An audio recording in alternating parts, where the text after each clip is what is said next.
what's up you guys, this is Rob from A Gay Guy Plays, and today in a flash we'll be taking a quick look at Nidus, the two new infested weapons, as well as the Glast Gambit. Okay, so there are a ton of things to cover, but time is credit, Tenno, so I'm gonna have to forego the normal formalities.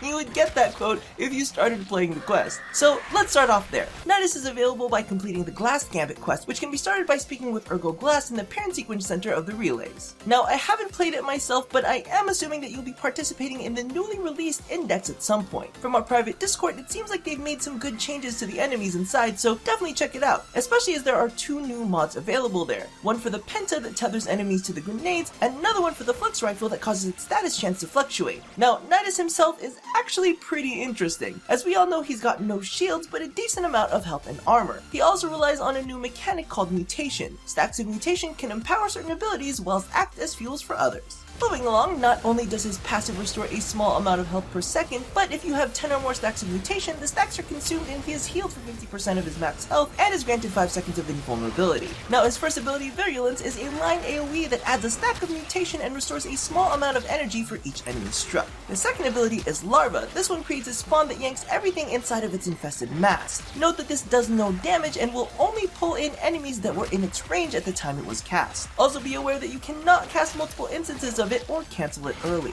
His third ability, Parasitic Link, requires 1 stack of mutation to cast but costs no energy. When linked with an enemy, it renders them helpless and transfers up to 90% of damage you take onto them. When linked with an ally, it grants both of you increased power strength. His final ability, Ravenous, also has no energy cost but does require 3 stacks of mutation to cast. This creates an infested patch which increases your health regeneration per second and also begins to spawn infested maggots. These latch onto enemy targets, stunning them temporarily and eventually exploding. Any enemies consumed by these maggots add to your mutation stacks, whilst the maggots themselves are empowered by increased mutation. And for those of you who are getting really excited right now to toss overextended onto this, note that the patch itself is not affected by range. So all in all, he is pretty fun. His stacks definitely help his scalability, and when coupled with his abilities, he is extremely survivable and has a ton of CC. Alrighty, now onto the weapons. The Hema, I'm gonna tell you right now, you need to keep an eye out for this one because it takes down armored targets like no one's business. However, this thing doesn't only consume ammo on reload, it also consumes health. Each 3-round burst consumes 7 hit points, while a full reload costs 139 in addition to the ammo it consumes. However, as a trade-off, every headshot you land restores a small amount of health based on the damage dealt. Next up is the Hirudo. It's got the highest damage of all sparring type weapons and an awesome critical multiplier. However, its critical chance itself is a bit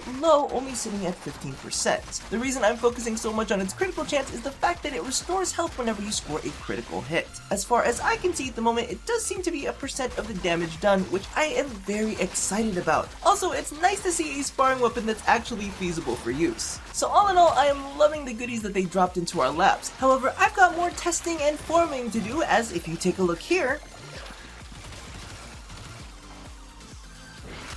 it's definitely more than worth it. So let me know what you think in the comments below and what content you'd like to see first. Now, don't forget to do all the things that I asked you to do at the end of every one of these, and as always, I hope you enjoyed being flashed here at A Gay Guy Plays.